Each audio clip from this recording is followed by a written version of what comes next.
আল্লাহ,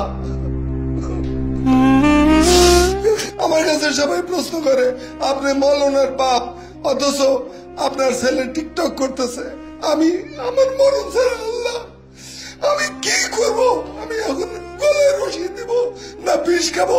আমি কিছুই বুঝতে পারতেছি না। আল্লাহ, এমন সন্তান জানি আর কারো করে না আসে।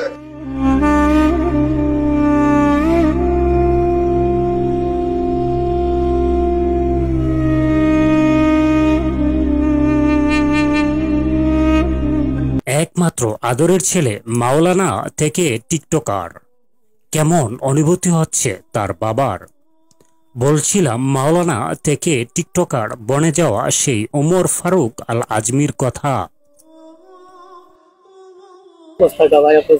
কি অবস্থা ভাই? ছেলে খারাপ ভাই? 8 বছর তো প্রায় ওয়াজ করেছি, এখন চিন্তা ভাবনা আছে যে সিনেমা অঙ্গনে অভিনয় করার। এখন কে তাকে এই সমাজ থেকে আলাদা করতেছে, ইসলাম থেকে আলাদা করতেছে আমি জানি না বাবা, আমি জানি না। কার প্রলোভনে পড়ছে সেটাও আমি জানি না।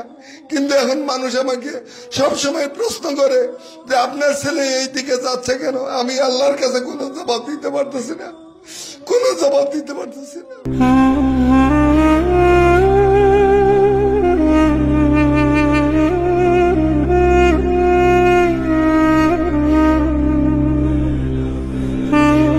তারা মাঝে মাঝে দিত আর কি, অনেকদিন হয় তারা সাক্ষাৎ করতে আসে না।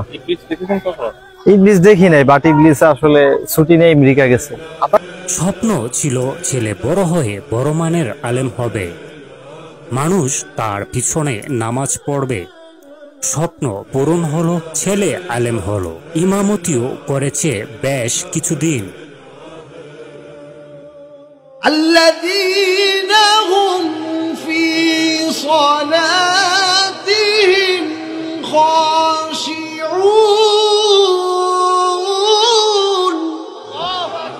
আমার বন্ধুরা, আল্লাহ রাব্বুল আলামিন 1 নম্বর গুণের কথা বললেন। মুমিন যারা হবে তারা 1 নম্বর মুমিনদের গুণ হলো মুমিনরা খুশু হুজুর সহিত নামাজ পড়বে। কিন্তু কে জানতো ছেলে হঠাৎ করে চুল কালার করে টিকটকার হতে চাইবে।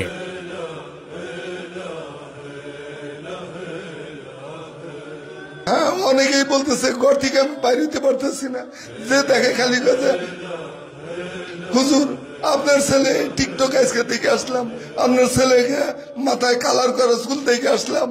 আমি কোনো প্রশ্নের উত্তর না দিয়ে আমি মাথা নিচু করে চলি, এখন চলাও বাদ দিয়ে দিছি, ঘর থেকে বাইরেও বাদ দিয়ে দিছি। আমি সমাজে কোনো মুখ দেখাইতে পারতেছি না।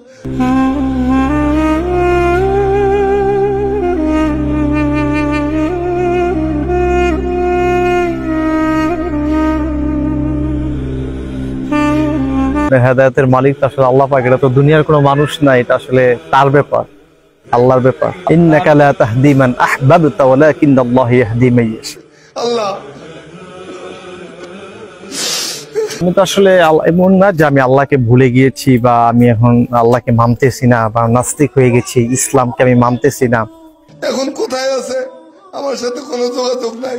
আচ্ছা, অনেকদিন ধরে আমার ফোনের সাথে কোনো যোগাযোগ নাই। আমি ফোন দিলি খালি ওয়েটিং আর ওয়েটিং। আল্লাহ,